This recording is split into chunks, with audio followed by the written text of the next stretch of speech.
Good morning students. आज हम पढ़ने वाले हैं कक्षा 9वीं मैथ्स में गणित का इतिहास पढ़ रहे थे, तो उसमें आज पढ़ेंगे हम लोग बीजगणित में जो सूत्र ऊर्ध्व तिर्यक भ्याम से गुणा कैसे करते हैं और परावर्त विधि से भाग कैसे देते हैं व्यंजकों का। क्योंकि अंक गणित में हम लोग पढ़ चुके हैं कि ऊर्ध्व तिर्यक भ्याम क्या होता है, उससे गुणा कैसे करते हैं। तो इसमें अगर 2 अंकों का होता था तो इस प्रकार से गुणा करते थे, और 3 अंकों का होता था तो पहले ऊर्ध्वाधर गुणा, फिर तिर्यक गुणा, फिर तीनों का गुणा, फिर तिर्यक गुणा, फिर ऊर्ध्वाधर गुणा। इस प्रकार से 3 अंकों के लिए और ये 2 अंकों के लिए था। तो सेम नहीं रहेगा, अगर 2 पद है तो इसका यूज़ करेंगे और 3 पद है तब इसका यूज़ करेंगे गुणा करने के लिए। बस यहाँ पर अंक की जगह क्या है, कोई व्यंजक है, व्यंजक का गुणा करना है। तो प्रश्नावली 1.11 सेम ऐसी बनेगा, तो उसको बना लेना, ठीक है। तो चलिए देखते हैं गुणा कैसे करना है। तो व्यंजक है x - 3y और गुणा करना है इसका x + 3y के साथ। तो 2 पद है इसमें, तो 2 पद वालों का गुणा इस प्रकार से करना है। तो सबसे पहले ऊर्ध्वाधर गुणा होगा, मतलब 3y का 3y के साथ गुणा होगा। बस यहाँ ये ध्यान देना कि प्लस और माइनस मतलब चिन्ह का भी गुणा होगा। जब भी गुणा करोगे तो चिन्ह के साथ गुणा करना। अंक गणित में क्या था, चिन्ह का गुणा नहीं होता था, वहाँ चिन्ह नहीं होते थे। यहाँ पर चिन्ह का भी गुणा होगा और उसमें हासिल आता था, इसमें हासिल नहीं आएगा, सीधा उतार देना है। तो चलिए देखो, सबसे पहले ऊर्ध्वाधर गुणा करते हैं। तो -3y का गुणा करना है +3y से। तो क्या हो जाएगा, 3 और 3, तो 3 तिया 9, और y का गुणा हो तो y का गुणा क्या हो जाएगा, y², और प्लस और माइनस का गुणा क्या होगा, माइनस। तो ये आ जाएगा -9y²। 3y का गुणा अगर +3y से करोगे तो क्या आएगा, -9y²। अब क्या करना है, तिर्यक गुणा करना है, इसका इसके साथ और इसका इसके साथ। तो x का +3y के साथ गुणा करो। तो x का +3y के साथ गुणा करोगे तो दोनों के सामने क्या है, प्लस प्लस है, तो प्लस ही आएगा। और 3 इधर तो संख्या नहीं है, तो 3 एकम 3, और x और y का गुणा तो xy, तो +3xy हो जाएगा। अब इस x का -3y के साथ गुणा करेंगे, तो ये प्लस में है, ये माइनस में है, तो क्या आएगा, माइनस, और 3 एकम 3 और xy है तो xy, तो ये -3xy आ गया। अब क्या करेंगे, जो पहला पद है उसका ऊर्ध्वाधर गुणा होगा, मतलब x और x का गुणा होगा। तो x का x के साथ गुणा करेंगे तो क्या आ जाएगा, दोनों प्लस में है तो प्लस में आएगा x²।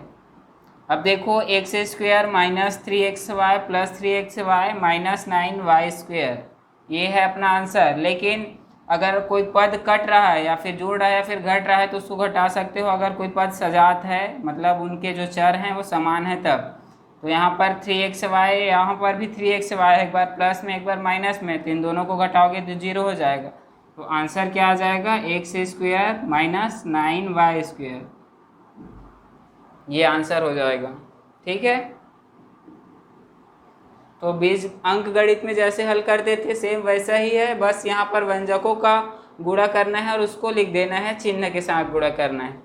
अब देख लो, 3 पद होंगे तब कैसे गुणा करेंगे। तो 3 पद होगा तो ये वाला फार्मूला लगेगा। सबसे पहले ऊर्ध्वाधर गुणा करना है, तो 4 का 1 के साथ गुणा करो तो कितना आएगा, 4 एकम 4, और दोनों प्लस में है तो +4। फिर किसका गुणा करना है, तिर्यक गुणा करना है, 2 पदों का। तो 2x का 4 के साथ गुणा होगा और 3x का 1 के साथ गुणा होगा। तो 2x का 4 से गुणा होगा तो कितना आएगा, 4 दूनी 8, अंक के साथ गुणा होगा, और x है तो x, तो 8x हो जाएगा। और प्लस है तो प्लस, दोनों के सामने प्लस है, प्लस प्लस का गुणा क्या आएगा, प्लस ही आएगा। फिर करना है 3x का 1 के साथ गुणा करना है, तो ये भी प्लस में है, ये भी प्लस में है, तो आंसर प्लस में आएगा। और 3x का 1 से गुणा होगा तो क्या आएगा, 3x ही आएगा। अब ये सेकेंड स्टेप हो गया। अब थर्ड स्टेप में क्या करना है, तीनों का गुणा करना है। तो इसका इसके साथ, इसका इसके साथ, और इन दोनों का। तो x² का 4 के साथ करेंगे, x² का 1 के साथ करेंगे, और 2x का 3x के साथ। चलिए करते हैं। तो x² का 4 के साथ करोगे तो क्या आएगा, 4x², क्योंकि इसके सामने तो गुणांक 1 है तो 4 एकम 4, और x² का x², और दोनों के सामने प्लस है तो प्लस। सेम एक्स स्क्वायर का 1 के साथ करेंगे तो क्या आ जाएगा एक्स स्क्वायर, और दोनों के सामने प्लस है तो प्लस ही आएगा। अब 2x और 3x का करेंगे तो 3 दूनी कितना हो जाएगा 6, और x का x के साथ होगा तो एक्स स्क्वायर, और दोनों प्लस में है इसलिए प्लस। अब देखो ये वाला स्टेप हो गया तीसरा। अब चौथे स्टेप में क्या करना है, इसको छोड़ के इकाई वाले जो पद है उसको छोड़ के बाकी पदों का गुणा करना है, तिर्यक गुणा। तो 3x का किसके साथ हो जाएगा एक्स स्क्वायर का, और 2x का एक्स स्क्वायर के साथ। तो 3x का एक्स स्क्वायर के साथ होगा तो क्या आ जाएगा 3x की घात 3, एक और एक, यहाँ पर 2 है घात, यहाँ पर 1, तो x की घात कितनी हो जाएगी 3, और 3 एक कम 3, और दोनों प्लस में है तो प्लस में ही आएगा। फिर इसका गुणा करेंगे 2x का एक्स स्क्वायर के साथ, ये हो जाएगा प्लस 2x की घात 3। अब आखिरी में क्या करना है ऊर्ध्वाधर गुणा, तो एक्स स्क्वायर का एक्स स्क्वायर के साथ होगा तो x की घात 4। जब भी आगे पढ़ेंगे घातांक पाठ में कि कोई भी घात जब गुणा करते हैं बेस समान होता है तो घात क्या होते हैं आपस में जुड़ जाते हैं। तो एक्स स्क्वायर का यदि एक्स स्क्वायर से गुणा करोगे तो x की घात कितना आ जाएगा 4।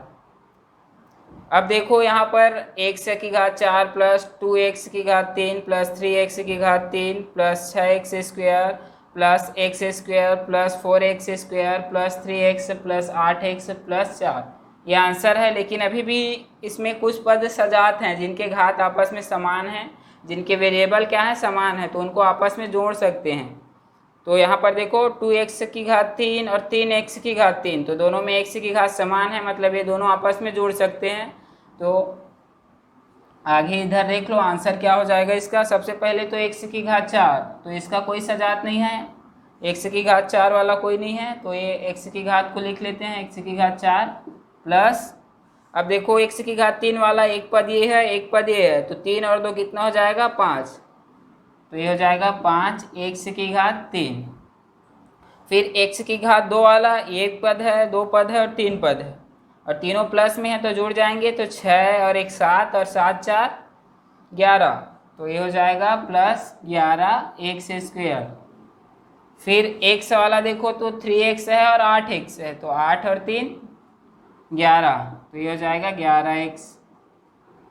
फिर बचा 4 को उतार देंगे तो ये आंसर हो जाएगा। बस गुणा करेंगे हैं उसके बाद उतार दिए हैं, उसके बाद जो जो पद सजात हैं जिनकी घातें आपस में समान है, या फिर उसमें जो वेरिएबल या फिर जो चर राशि है जैसे x y है, अगर वो आपस में समान है तो उनको आपस में जोड़ या फिर घटा सकते हैं, ठीक है। तो उसको जोड़ोगे तो जो सरल रूप प्राप्त होगा वही आंसर होगा। ये तो हो गया गुणा करना। अब देखते हैं भाग देना, इन्हीं व्यंजकों को परावर्त विधि से कैसे भाग देते हैं। जो परावर्त विधि है उसमें हम अंकगणित में भी भाग दे सकते हैं, लेकिन अभी हम लोग क्या पढ़ रहे हैं बीजगणित, तो बीजगणित में देख लेते हैं। अंकगणित में तो अभी नहीं पढ़े हैं, वो आगे की क्लास में है, पर व्यंजक में दिया है तो देख लेते हैं। जैसे कि 2x square plus 3x plus 5, ये क्या है भाज्य है। भाज्य जानते हो जिसका भाग देना होता है और जिससे भाग देना हो क्या कहलाता है भाजक, और भाजक है यहाँ पर मान लो x प्लस 2, मतलब इस वाले व्यंजक को इससे भाग देना है, ठीक है। ये वाला व्यंजक को इस वाले व्यंजक से भाग देना है। परावर्त विधि से भाग देंगे, तो परावर्त विधि में भाग देने के लिए सबसे पहले क्या करना होता है, जो भाज्य है उसको घातों के घटते क्रम में लिखना है। तो यहाँ पर घटते क्रम में लिखा है घात के x की घात 2 है, x की घात 1 है और x की घात 0, तो घातों के घटते क्रम में है। और x की घात जिसमें 0 रहेगा उसको इस वर्टिकल लाइन के उस पार लिखना रहता है, तो ये हो जाएगा। और सबसे पहले क्या लिखेंगे, अब इसमें भाग देने के लिए इसके गुणांक बस को लिखेंगे, x को नहीं लिखेंगे। तो सबसे पहले क्या है एक्स स्क्वायर का गुणांक 2,